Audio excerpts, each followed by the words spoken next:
reglas de gobierno muy fuertes, y cuando empezaron a darse cuenta de que si abrían su mercado y todos los beneficios de esto, entonces la economía ha florecido y mucha gente se da cuenta de que tiene que a lo mejor enviar a sus directivos, a sus administradores a Chile para aprender de los chilenos cómo lograron ellos entrar en el mercado global tan rápidamente. Así que ese es un modelo maravilloso que tienen ustedes en Latinoamérica. Corea del Sur está haciendo también cosas muy interesantes y ellos han tenido mucho éxito ya. Lo que ocurre es que los administradores tienen que darse cuenta de que el poder no es la parte más importante, sino más bien la expansión económica, el desarrollo económico, el crecimiento. Y claro, por supuesto, esto no es fácil.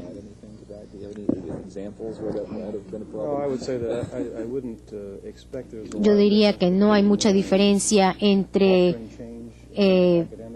promover el cambio en el ambiente académico versus el ambiente industrial. Nosotros encontramos que debe haber un paladín y debe haber alguien que esté apasionado con el cambio y que haya gente que esté dispuesta a arriesgarse y también lograr un cambio. Y nosotros cambiamos a Venezuela, nos vamos a la Universidad Central de Venezuela. Adelante. Buenos días, gracias por la oportunidad que nos ofrecen a la Universidad Central de Venezuela. Nuestra pregunta es la siguiente. La primera, ¿la globalización debe tener en cuenta los mecanismos de integración regionales? ¿Cuáles serían sus recomendaciones? Y la segunda, ¿cuáles serían las características de un producto ya elaborado para satisfacer las necesidades del consumidor? Gracias.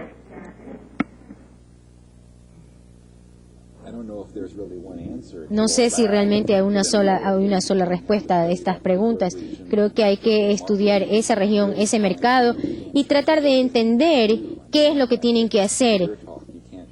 No podemos ponerle mantequilla de maní a todo y esperar que sea una estrategia global única, maravillosa, que guste a todo el mundo, ¿verdad? En cada región, en cada país, en cada lugar hay preferencias y uno tiene que buscar adaptarse a todos estos ambientes y estudiar cada caso. Bueno, seguimos ahora con la participación del Estado de México, Universidad Nacional Autónoma de México, Universidad Hispanoamericana, Coacalco, Estado de México. Bienvenidos. Sí, gracias. ¿Qué recomendaciones pueden hacer a una empresa que inicia el mercado global? Gracias.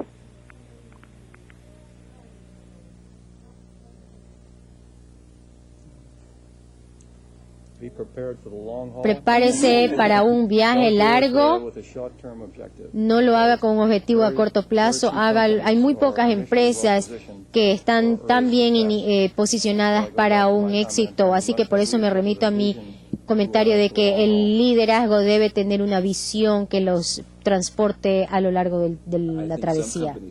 Creo que muchas empresas tienden a caer en el mercado internacional casi que por accidente. De repente se les presenta una oportunidad por algún motivo de esas cosas de la vida y entonces hay que aprovechar esas oportunidades.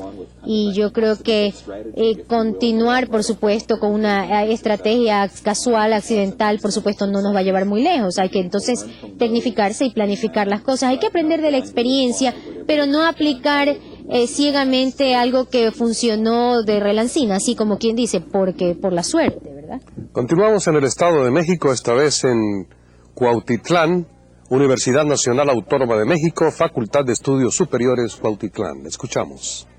Doctora Bittner, ¿qué pasa con los precios de transferencia en relación al Tratado de Libre Comercio? No estoy segura de haberle entendido exactamente la pregunta en cuanto a lo que les ocurre. Si usted está dentro del Tratado de Libre Comercio o si usted está en un país fuera del TLC. Si usted está dentro del TLC, de los países del grupo, entonces esto es más bien menor. Pero lo más deseable es que para los que no pertenecen al grupo del TLC, cuando yo sé que en Sudamérica hay muchos países que están buscando unirse a la Organización Mundial de Comercio. Hay muchísimas ventajas al participar con un país del TLC, porque al mover un producto de un país a otro, y hay que recordar que los países del TLC son muy distintos de muchísimos otros grupos regionales de comercio. Tenemos países que están en distintas etapas de desarrollo económico. En realidad no hay sino otro más de este tipo en el mundo, y esto es en el sudeste asiático. Así que lo importante es que si ustedes entran un producto a uno de los países, especialmente si hay que hacerlo a nivel de la etapa del procesamiento de ensamblaje, por ejemplo, porque si se lo ensambla en Estados Unidos o en Canadá, puede ser fantástico si es que han logrado ensamblar el producto en México. Por ejemplo, creo que el 50% de todos los televisores se ensamblan a nivel mundial, por ejemplo, sea que se trate de una empresa japonesa, corea, europea o americana. Eso se lo ensambla en Tijuana, así que la mitad de la gente del mundo está viendo y utilizando un televisor que se ha ensamblado en una ciudad del mundo, en Tijuana. ¿Por qué? Porque el precio funciona muy bien allí por el bajo costo que representa hacerlo en Tijuana comparado con Canadá y Estados Unidos. No sé si con esto le he contestado la pregunta. Muchas gracias. Continuamos ahora con el módulo 3, en el cual el señor Barr nos explicará la metodología de cómo entrar en el mercado global, citando ejemplos de su organización Solar Turbines.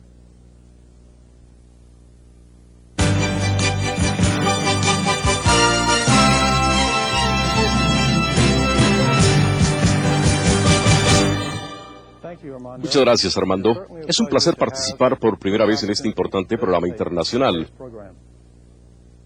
No hay duda que sentimos un acelerado proceso de cambio en nuestro ambiente de negocios a nivel global. Un pesimista pudiera ver esta tendencia como una amenaza, mientras que un internacionalista lo vería como una oportunidad. Todo depende de la perspectiva que escojamos. Sin embargo, el ignorar este rápido fenómeno de cambio puede ser catastrófico para cualquier negocio. Yo he comprobado que todo nicho de mercado hoy en día puede ser accesible y que siempre tenemos un competidor que desea tomar nuestro lugar. El quedarse parado sin moverse ya no es una opción, ni tampoco el correr asustado. ¿Cuál es la mejor defensa? Ver el cambio como una oportunidad para expandir nuestras perspectivas de negocio y para diferenciarnos por arriba de nuestros competidores. De manera agresiva, tomemos este cambio como una oportunidad y aprendamos a administrar o mitigar el riesgo. La habilidad de una organización para anticipar o identificar rápidamente el cambio y tomar la decisión apropiada puede ser una fuente decisiva de ventaja competitiva. Para ubicar mis comentarios sobre el mercado global dentro de una perspectiva práctica, será necesario hablarles un poco sobre Solar Turbines. Somos una empresa con sede corporativa en San Diego, creada desde 1927.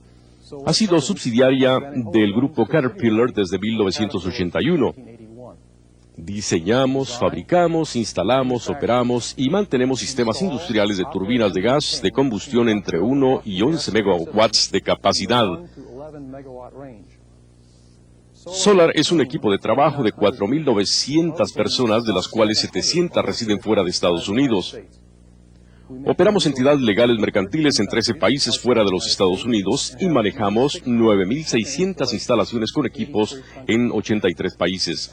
Nuestros ingresos anuales alcanzan más de $1.000 millones y exportamos desde los Estados Unidos alrededor del 75% de nuestro producto manufacturado.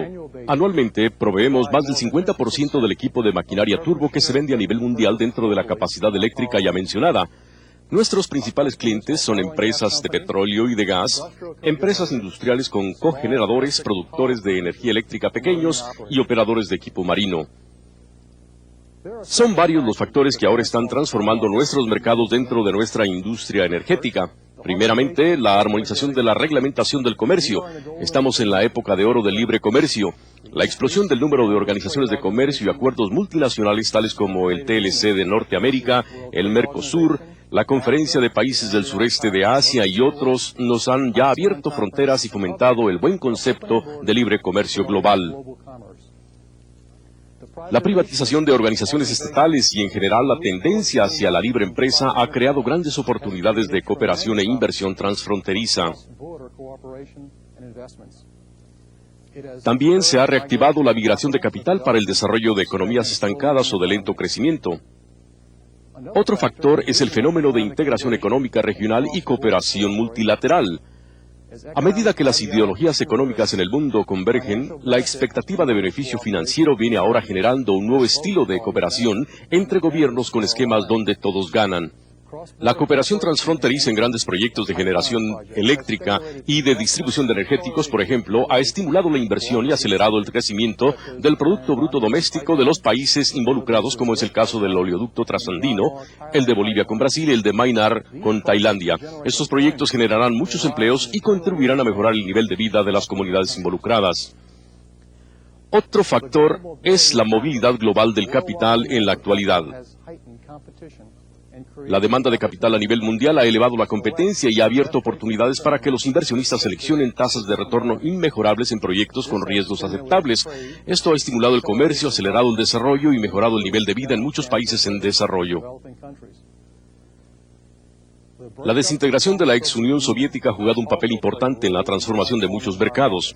Nos ha abierto nuevos mercados de gran potencial en países nuevos con economías de futuro crecimiento muy halagador.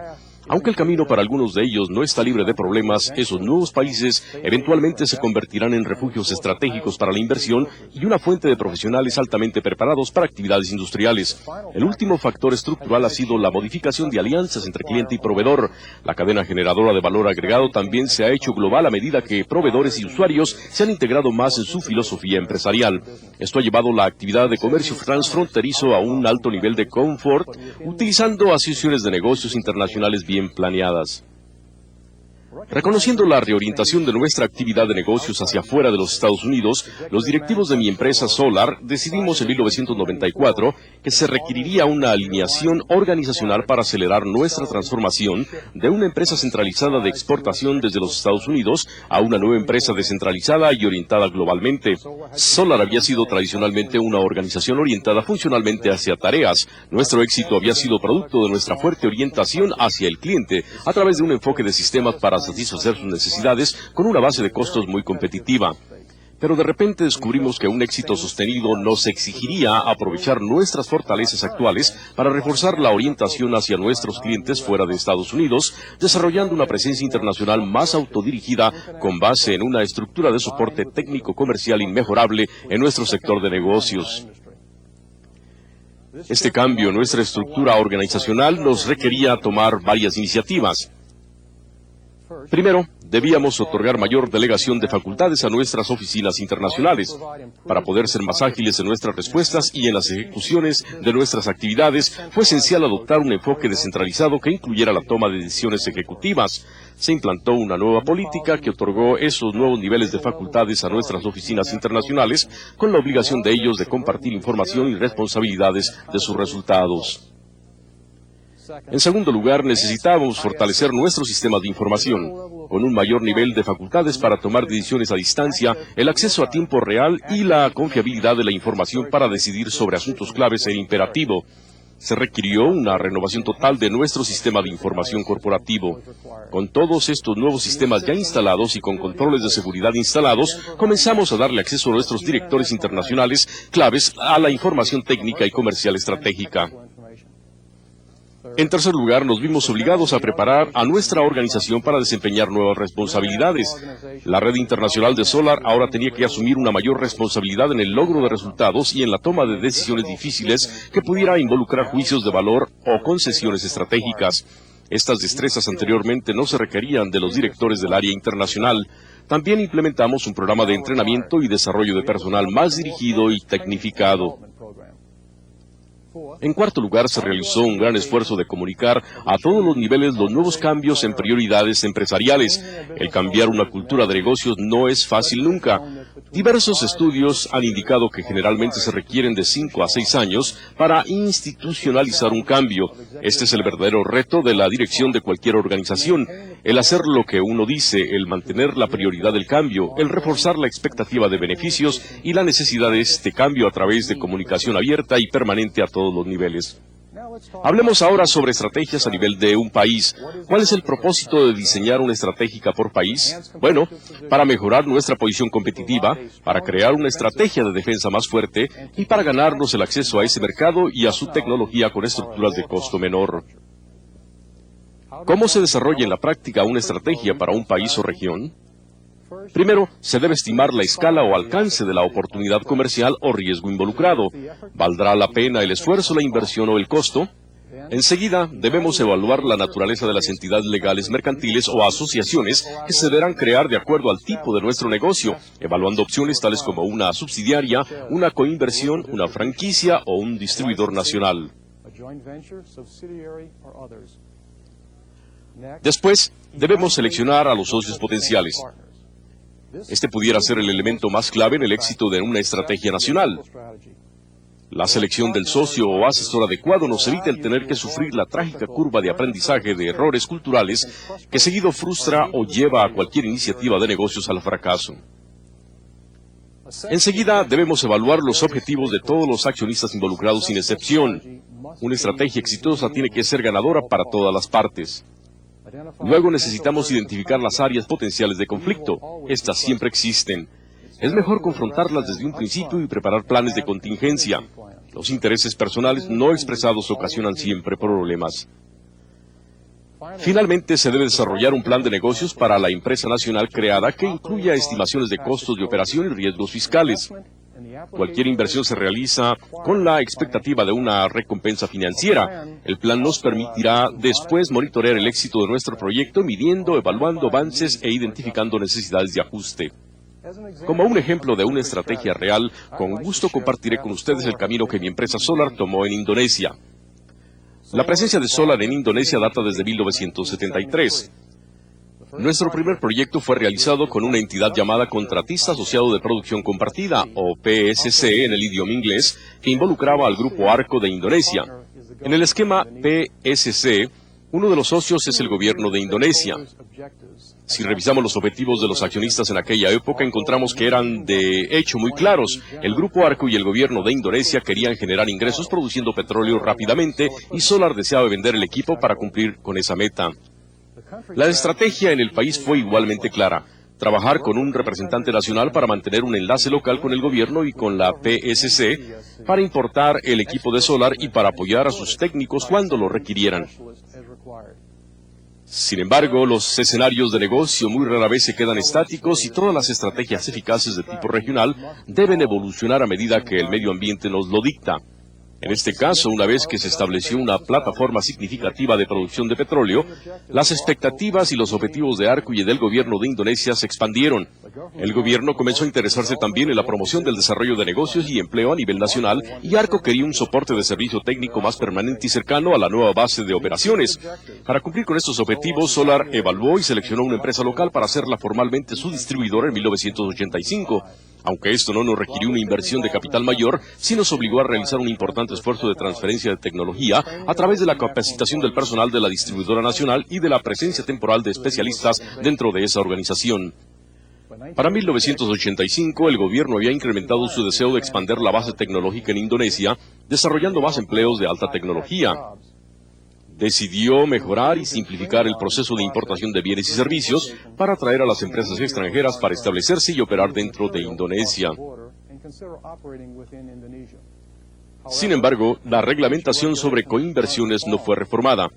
Estas onerosas exigencias, combinadas con leyes fiscales muy complicadas, hizo que la participación de Solar como accionista dentro de una entidad mercantil en Indonesia no fuera nada atractiva. El único enfoque factible económicamente fue el de identificar y seleccionar a una empresa nacional para ofrecerle una franquicia de nuestra tecnología para que pudiera ofrecer el soporte de mantenimiento y reparación de nuestros equipos. Esto no nos requirió estudiar y analizar muchas empresas interesadas.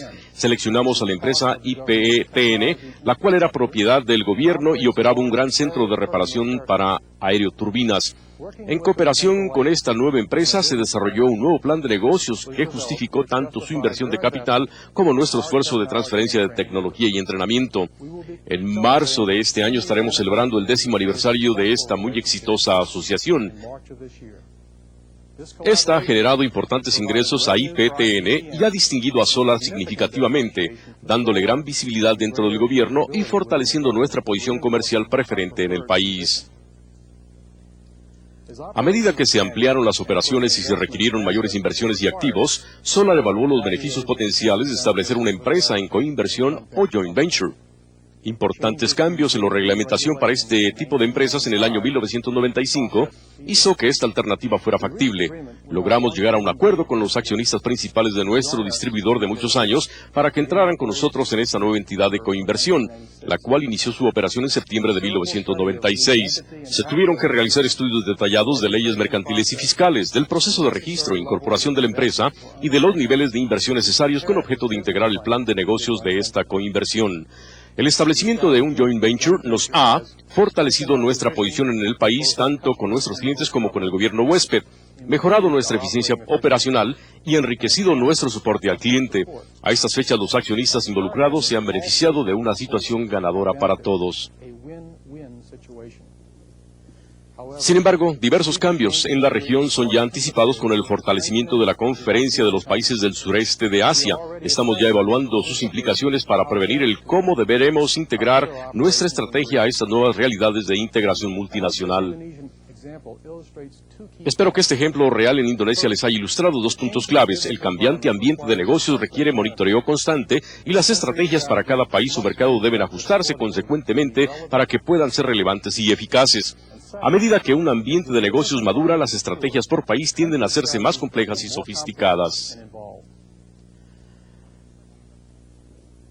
A medida que las telecomunicaciones y la logística moderna hacen el mundo más pequeño, a medida que las barreras al comercio se desmoronan y a medida que las organizaciones buscan expandir sus horizontes geográficos, ellas deben transformar sus estructuras y su forma de pensar para poder realmente lograr una orientación global. El éxito aquí no lo determina el tamaño organizacional, sino la visión de nuestro liderazgo y nuestra habilidad para abrazar el cambio y la diversidad, para aceptar la lógica de la cultura de otros y para adaptarnos con mayor rapidez que nuestros competidores. La toma de decisiones descentralizada, la delegación de facultades, el desarrollo organizacional dirigido y las estrategias por país claramente definidas son solamente elementos de este viaje. Cada organización debe dibujar su propio camino con firmeza y optimismo. Así yo les aseguro un viaje exitoso hacia sus objetivos empresariales y sociales trazados. Muchas gracias. Señor Barr. Gracias, señor Barr. Continuamos ahora con la segunda sesión demostrativa de preguntas y respuestas. La siguiente la formulan desde el Instituto Politécnico Nacional, Escuela Superior de Turismo, México, Distrito Federal. Lo escuchamos. Sí, bueno. Sí. Sí, mira, agradeciendo la oportunidad de preguntarles si en esta estrategia de globalización han considerado de que el modelo de consumo americano trae consigo muchos problemas ambientales y que es evidente que en una serie de negocios donde priva en la guerra de la mercadotecnia mucho una serie de sobornos, ¿por qué no utilizar mejor, evidentemente, también personal especializado con experiencia en el extranjero para que sirvan como intermediarios, más que lo que ha servido que el personal expatriado llega a nuestros países y se soslaye, que habemos elementos con un conocimiento internacional?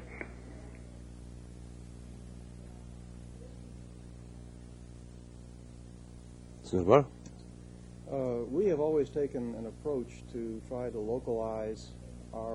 Localizar nuestras organizaciones lo más pronto posible, las organizaciones extranjeras en los distintos países, mediante socios comerciales o para las coinversiones a nivel local, y también hemos buscado contratar gente local en las empresas, porque si no hacemos esto es muy difícil tener una organización que esté culturalmente sintonizada con el lugar, con la nacionalidad y con esos mercados locales. No sé si quieren ustedes agregar algo. Yo entiendo que a los japoneses les está costando mucho, si hablamos desde el punto de vista de una compañía internacional y transformarla a una empresa global y darle facultad y autoridad a los locales de los otros países. Por supuesto, ellos están con esta dificultad, parece, no es una transición fácil de hacer. Yo participaba en una empresa petroquímica donde este era uno de los problemas.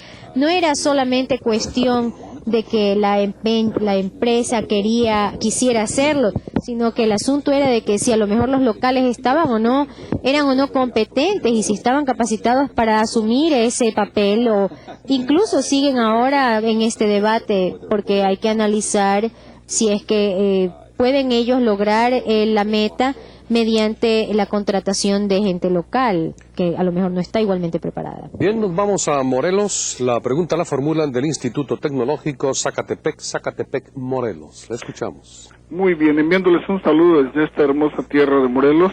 Es para comunicarles la siguiente interrogante que nos atrae mucho, ¿verdad? Nos llama la atención preguntarles qué pasa en un mercado de crisis económicas y saber si ustedes les ha llegado el conocimiento sobre el comportamiento del consumidor hacia la calidad.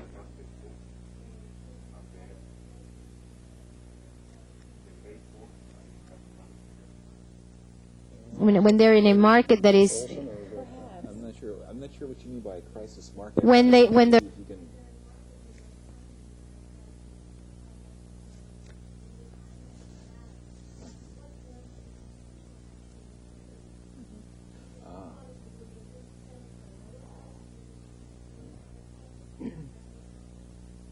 That would be my guess, but that would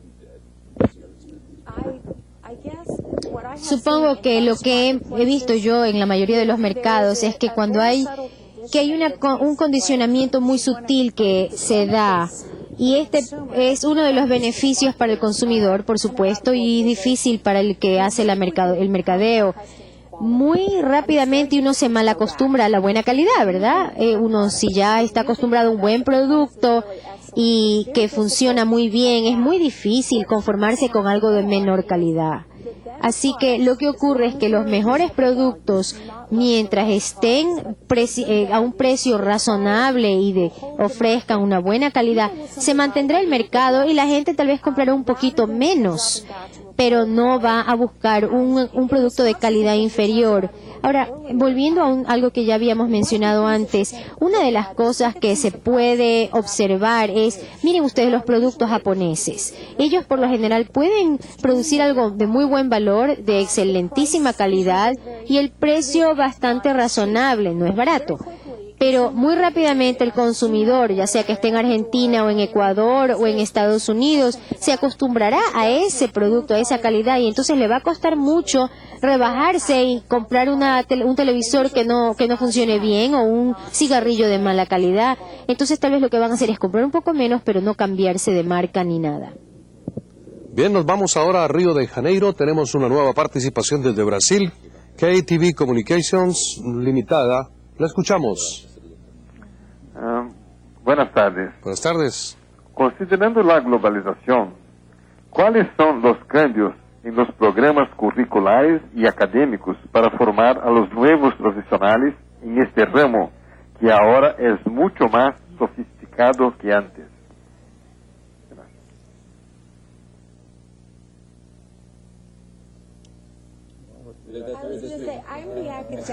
Bueno, aquí me toca contestar ya que yo soy la catedrática aquí así, pero quizás le voy a pedir al señor Barr que a lo mejor nos dé un poco de algunos comentarios, porque él es el que utiliza a nuestros graduados, ¿verdad?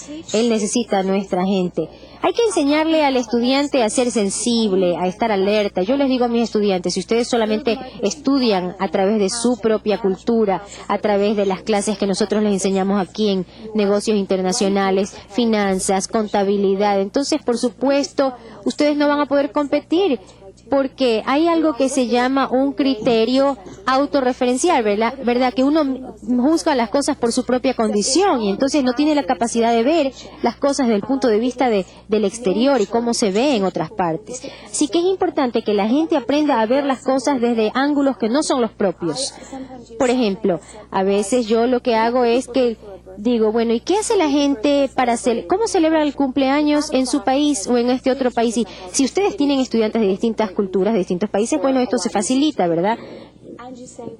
Entonces, bueno, ¿qué es lo que se considera una celebración de cumpleaños muy normal? Y ustedes se van a dar cuenta cuán diferente es el punto de vista de todo el mundo. Miren, a lo mejor algunas de las cosas que nosotros hacemos son bastante extrañas, ¿verdad?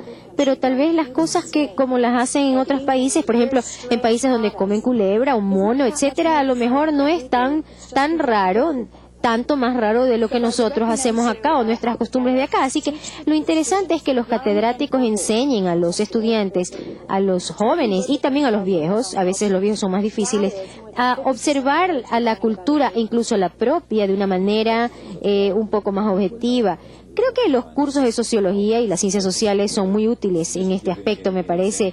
Creo que con el ejemplo, por ejemplo, del el video de capacitación de la empresa Disney, en el cual mencionan cómo es que los franceses, los americanos, se sientan, por ejemplo, ante una mesa y están disfrutando de una conversación, de una comida, mientras que en Estados Unidos el equivalente es ir a comprar una hamburguesa y manejar también y conducir por una autopista para llegar a una reunión. Esto es algo que, por ejemplo, a un francés le parecería repulsivo, repugnante, terrible. Desde la perspectiva de un padre y no solamente de un empleador, yo he insistido que mis hijos sean bilingües. Yo creo que es sumamente importante en el sistema educativo bilingüe, es una obligación hoy en día. Yo creo mucho también que es necesario estudiar afuera un año, ir a otro país, a otra región, a aprender otras cosas. Y hay programas en Estados Unidos, por ejemplo, que ofrecen una oportunidad de estudiar un año en una cultura, en un país extranjero, y esto es muy importante porque abre la mentalidad del estudiante. Y también nosotros tomamos a los empleados jóvenes en nuestra empresa y los ponemos les damos la oportunidad de ir afuera del país, a trabajar afuera, y de esa manera ellos, cuando vuelven a la casa matriz, ellos traen y aportan sus conocimientos de cómo ser eficaces en esas otras culturas también. Y nos vamos a Panamá. La siguiente participación es de la Universidad Tecnológica de Panamá. Escuchamos. Muy buenos días, saludos, abrazos y besos. ¿Cómo afecta el mercado global a los países de servicio y cómo reaccionar para el mejoramiento, para competir local y globalmente, por supuesto?